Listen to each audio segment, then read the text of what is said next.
Pak Kiai, bagaimana adab cium tangan yang benar seorang murid terhadap gurunya? Apakah ketika gurunya datang majelis atau ketika selesai di majelis? Cium tangan, adab sopan santun cium tangan murid terhadap gurunya. Itu tergantung adat sebenarnya ya.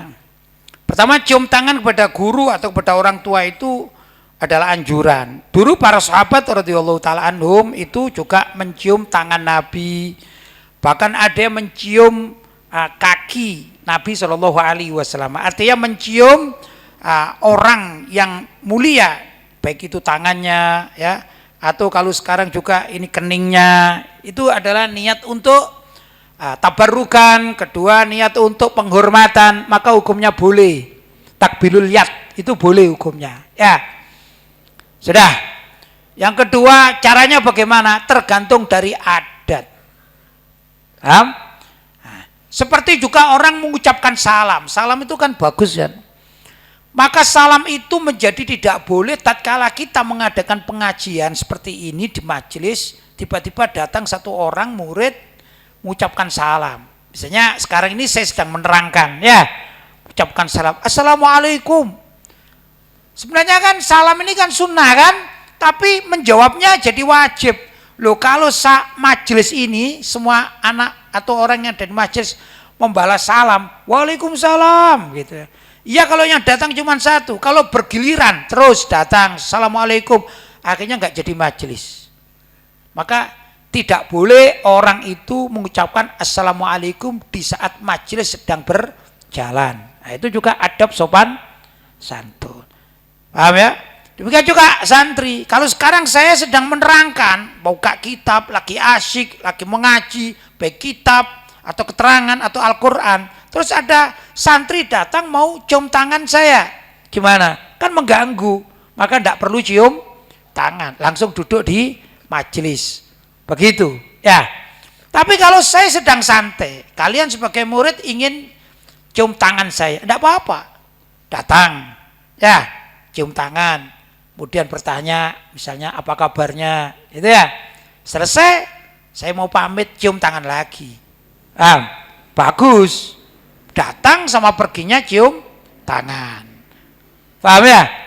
Jadi tergantung dari situasi, kiainya bagaimana saat itu, gurunya bagaimana, maka kita bisa memutusi, oh terbaik begini. Paham ya? Kedua, kalau ini majelis taklimnya banyak sekali gitu. Kalau semuanya suruh cium tangan, ini memakan waktu kiainya itu berdiri sampai 2 jam karena yang datang 10.000 orang gitu.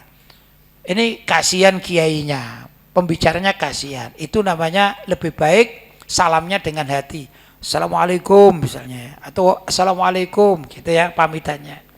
Gak perlu direbut, kasihan. Karena ada keterbatasan stamina seorang pembicara, mubaligh, kiai ada keterbatasan. Yang kedua kadang-kadang juga tangannya sakit. Karena saya pengalaman ini.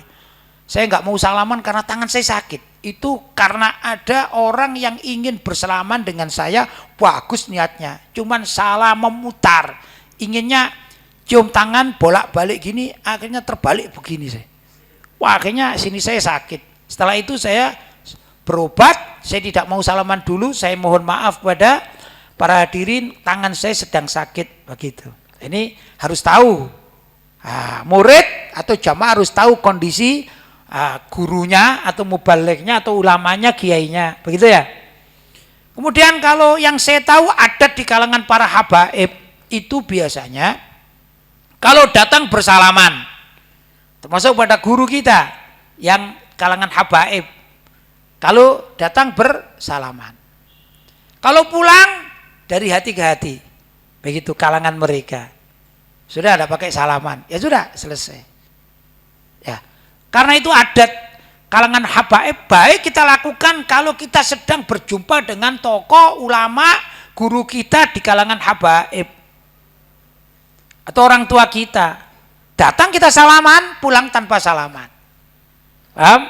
Boleh enggak? Ya adat. Ya boleh, tidak apa-apa.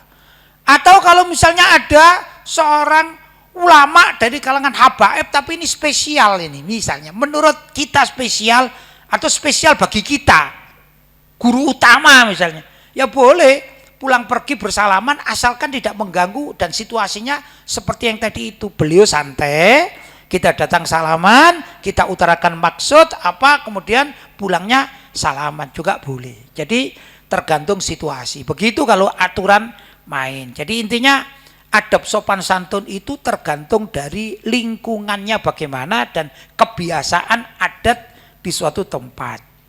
Jelas? Baik.